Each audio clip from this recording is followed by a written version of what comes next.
Radio Silaturahim dan Rasul TV masih di acara Sirah Nabawiyah bersama Ustaz Salman Al-Farisi dengan tema lebih dekat dengan ayah dan ibu Nabi. Kita langsung ke pertanyaan. Boleh Pak. Assalamualaikum Ustaz Salman. Waalaikumsalam. Menarik sekali apa yang Ustaz Salman ceritakan mengenai ayah dan ibu Nabi. Kok beda ceritanya? Cerita yang sebelah kok serem amat ya? Bahkan dikatakan bapak dan ibu Nabi tempatnya di neraka. Mohon penjelasan.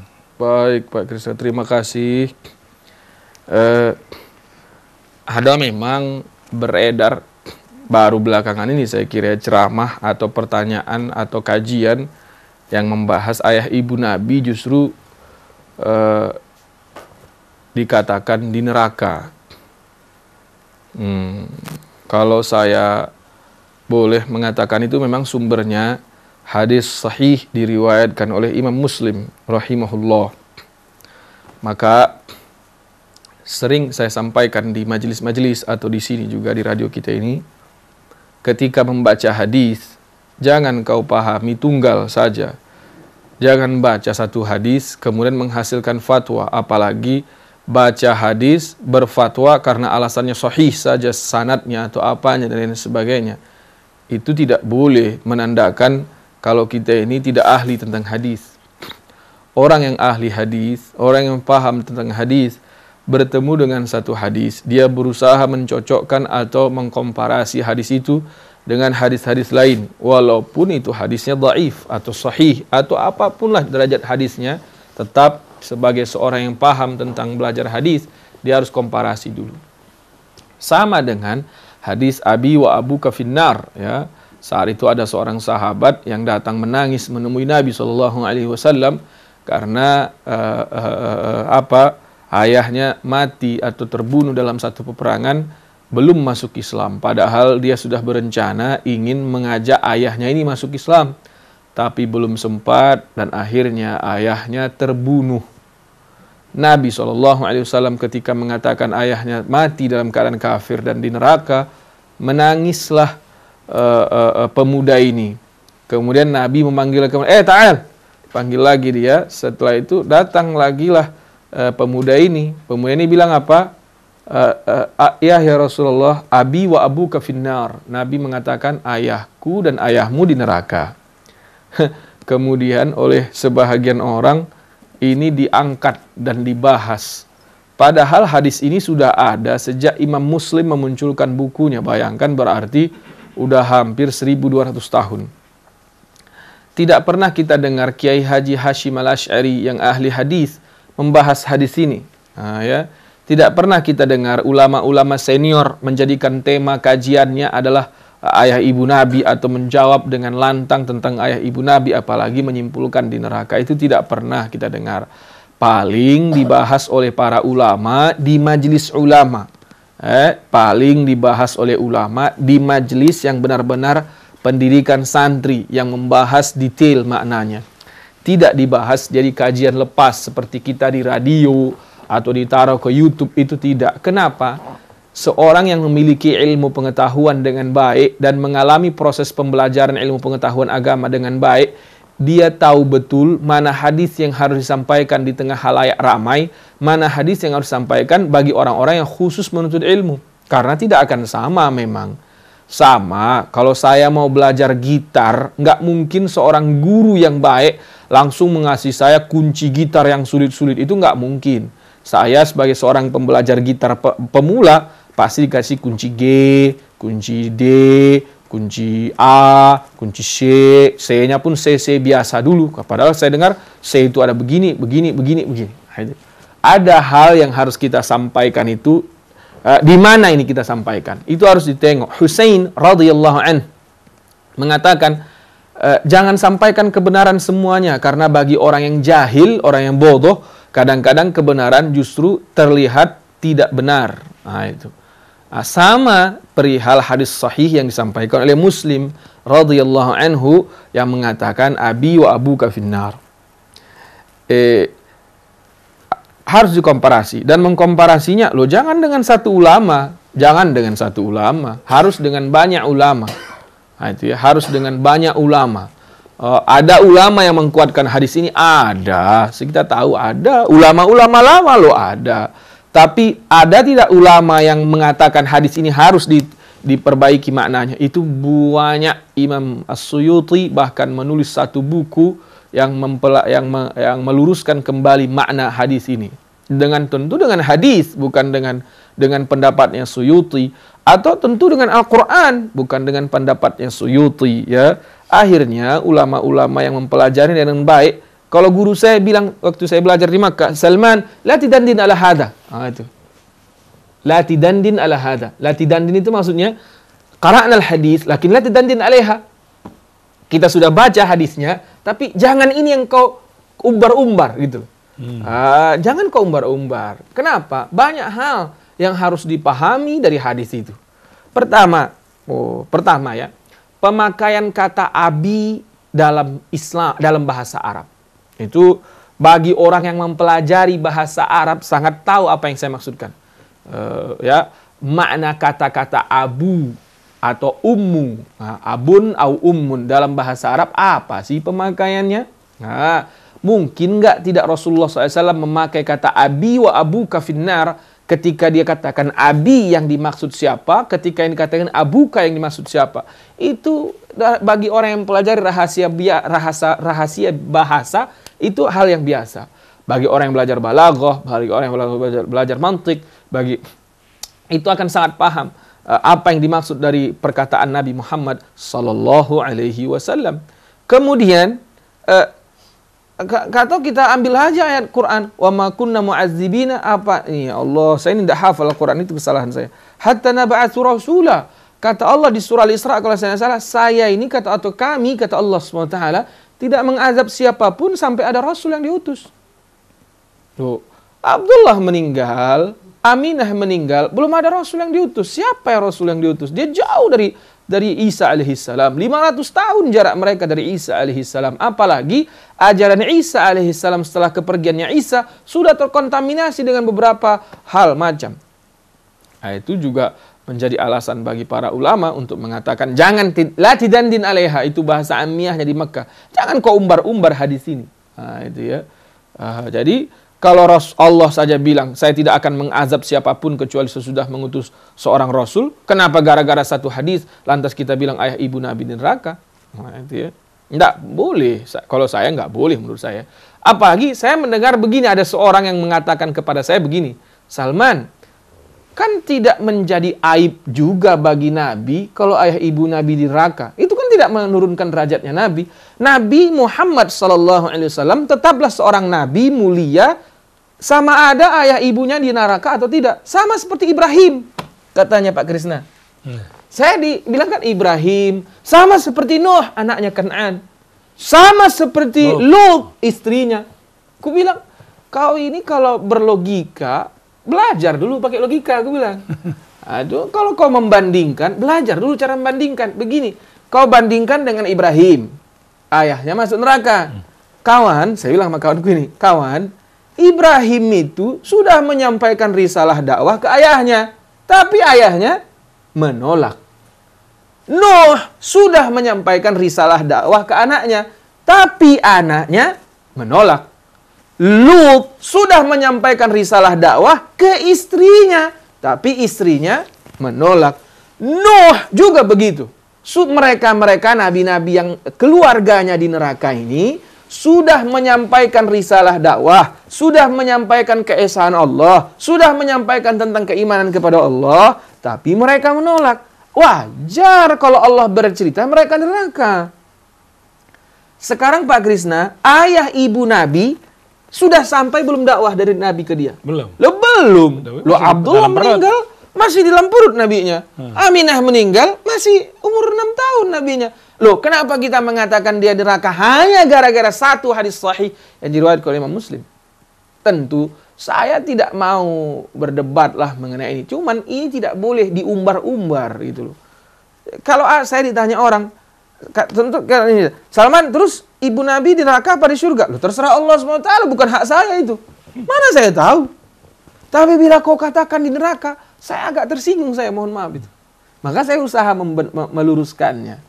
dengan berbagai macam logika yang pernah saya dengar atau berbagai macam dalil yang pernah saya dengar di bawah-bawah sana, apalagi disampaikan misalnya oleh seorang ustadz, misalnya oleh seorang hafal Quran atau seorang doktor misalnya, ya saya pikir harus fair. Saya berani mengatakan ada hadisnya diriwayatkan oleh Imam Muslim.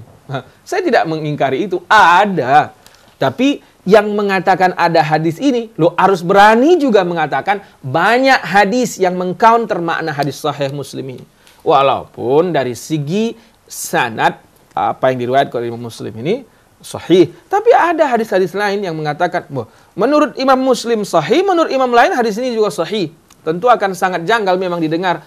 Wallahu a'lam, tapi ada ulama yang mensahihkan riwayat ini. Suatu hari Rasulullah SAW pernah tersenyum kembali, yaitu apa? Bahwa Allah mengizinkan menghidupkan ayah dan ibu Nabi kembali, kemudian ayah dan ibu Nabi mengucapkan 2 kalimat syahadat sehingga senyum Nabi SAW. Ada ulama yang mensahihkan hadis ini. Tapi karena saya tahu hadis itu dhaif menurut kebanyakan ulama atau maknanya mungkin sulit diterima oleh orang yang belum belajar, maka tak perlu saya angkat hadis itu. Yang saya angkat adalah ayat Al-Quran. Allah mengatakan, saya tidak akan mengazab siapapun sebelum ada Rasul yang diturunkan oleh Allah Subhanahu Wa Taala. Nah, ya. Jadi belum ada Rasul diturunkan, tidak mungkin Pak Krisna ayah ibu Nabi di neraka. Kemudian begini Pak Krisna, atau pemirsa yang saya muliakan, mohon maaf saya pinjam nama Umi Irena Handono. Ya. Umi Irena Handono kan mu'alaf ya. Ya. Saya tidak tahu tapi apakah ibunya Umi Irena sudah masuk Islam atau belum? Belum tahu saya. Belum tahu juga ya. Atau ayahnya beliau. Atau jangan Umi Irena kita bikin ya. Si A ustaz. Tapi si A ini ustaz yang awalnya Kristen. Kan ada banyak sekarang ustaz kita yang mu'alaf, insyaallah diberikan Allah mereka futuh. Amin, amin. Ada Syekh, ada Ustaz Nababan, ada Ustaz Felix Xiao, ada Umi Irena Handono yang kita kenal ya, yang saya kenal maksud saya. Ada banyak lain yang lain-lain lagi banyak. Mereka diberikan Allah hidayah, malah lebih hebat dari orang yang lahir dengan agama Islam, ya kan? Apa pantas misalnya kita sebutkan, ditanya orang kita di majelis, Salman, ayahnya Felix Xiao itu masuk surga apa neraka? Terus saya bilang, ayahnya Felix Xiao, mohon maaf kalau Ustaz Felix Xiao saya pakai, mohon maaf. Mohon maaf Ustaz bila Anda mendengarkan ya. Tapi ya nggak usah lah, nggak enak saya. Kita bikin A. Si A ini modelnya kayak Ustaz Felix atau Ustaz Nababan atau Umi Irena Handono. Kita bilang, orang menanya ke saya, Salman, apakah Ustaz A ini ayahnya masuk surga atau masuk neraka? Saya tahu, kalau ini saya tahu jelas. Ayahnya meninggal dalam keadaan Katolik. Apakah layak saya mengatakan, oh ayahnya masuk neraka? Layak tidak? Itu makanya menjadi seorang penceramah harus dipikirkan. Bukan hanya kita ini dalam menyampaikan sesuatu, jangan sahih, bukan begitu. Layak tidak kita sampaikan. Yang sahih itu kadang-kadang jadi tidak baik karena tidak tepat pada tempatnya. Loh banyak yang begitu di dunia nyata. Pak Krisna atau pemirsa, pisau silet itu tajam apa enggak Pak Krisna? Tajam. Tajam. Tapi kalau aku gunakan untuk nebang pohon, cocok tidak? Enggak cocok. Enggak cocok. Kampak itu tajam atau tidak? Tajam. Tajam. Tapi kalau aku pakai buat cukur kumis? Enggak cocok. Enggak cocok. Kampak gunakan untuk nebang pohon, betul tidak? Ya. Tapi kalau kau punya silet, gunakan untuk cukur kumis. Baru pas. Dalam berceramah, menyampaikan ilmu agama ini, saya juga tidaklah ahli. Cuman ketika saya nak menyampaikan sesuatu, pikir-pikir dulu kita. Sebenarnya kayak aku nih, bisa saja aku menyampaikan dengan kasar, menolak pendapat orang yang mengatakan ayah ibu Nabi neraka. Atau menuduh orangnya apa macam-macam. Tapi itu tidak saya pilih bahasanya. Saya mengatakan saya menghargai pendapat itu, tapi mohon dikoreksi kembali. Karena ketika memahami hadis, tidak layak seorang yang pelajar hadis, yang mengaku memahami hadis, belajar hadis, hanya membaca satu hadis, kemudian berfatwa. Atau tidak layak dia hanya membaca fatwa yang sejajar dengan dia saja. Dia harus dewasa, dia harus berani mengatakan, ada loh pendapat yang begini. Yang juga harus kita jadikan pertimbangan. Tapi saya kira sekali lagi, Aminah, Abdullah, bagi saya tidak layak kita bahas di surga atau di neraka. Apalagi sampai kita katakan dia di neraka. Saya seiring sejalan dengan ini Abu Thalib, Pak Krisna. Kalau ayah ibu Nabi oke, saya pikir ya. Tetapi ada juga orang yang mengatakan Abu Thalib di neraka. Dan kadang-kadang menurut saya ustadz-ustadz yang saya hormati pun kadang-kadang mengambil hadis diriwayatkan oleh Imam Al-Bukhari mengatakan Abu Thalib di neraka. Kalau lidah saya ini kayaknya malu saya kalau mengatakan Abu Thalib masuk neraka. Walau hadisnya Sahih Bukhari, tidak menjadi pegangan buat saya kali itu Bukhari ketika dia mengatakan Abu Thalib ke neraka. Kenapa? Karena saya malu. Belum ada sampai seujung kukunya Abu Thalib saya berjuang untuk Rasulullah SAW. Kalau saya ukur perjuangan saya dengan perjuangan Abu Thalib kepada Rasulullah SAW, sungguh yang saya lakukan belum ada apa-apanya. Tidak berani saya mengatakan. Terus di mana dong Abu Thalib? Ya, terserah Allah SWT. Jangan gantikan tugas Malik atau Ridwan. Jangan gantikan tugas Raqib atau Atid. Jangan gantikan tugas Munkar dan Nakir. Tugas saya manusia, hamba Allah. Beribadah kepada Allah. Hal-hal yang kontroversi, jaga lidah kita. Apalagi menyangkut Abu Thalib. Apalagi menyangkut Aminah. Apalagi menyangkut Abdullah ibn Abdul Muttalib. Wallahu a'lam. Ustadz, bagaimana doa Rabbik firli wali walidayya walhamhuma kama rabbayani shaghira. Itu kira-kira ada kaitannya dengan itu, bahwa Nabi pun mendoakan orang tuanya. Ya, memang kalau ke situ nanti memang gini, pernah Nabi meminta ampunkan untuk ayah ibu Nabi SAW. Diriwayatkan menurut sebahagian ulama itulah yang menyebabkan turunnya ayat tidak boleh kau minta ampun kepada orang yang mati dalam keadaan musyrik, gitu ya. Tapi ulama membahas kembali itu, perdebatan panjang mengenai itu ya. Harus kita buka dalam satu majlis, harusnya pendengar yang hadir juga membawa referensi, mencatat dengan baik. Tapi saya tidak mau masuk ke dalam perdebatan itu terlalu jauh.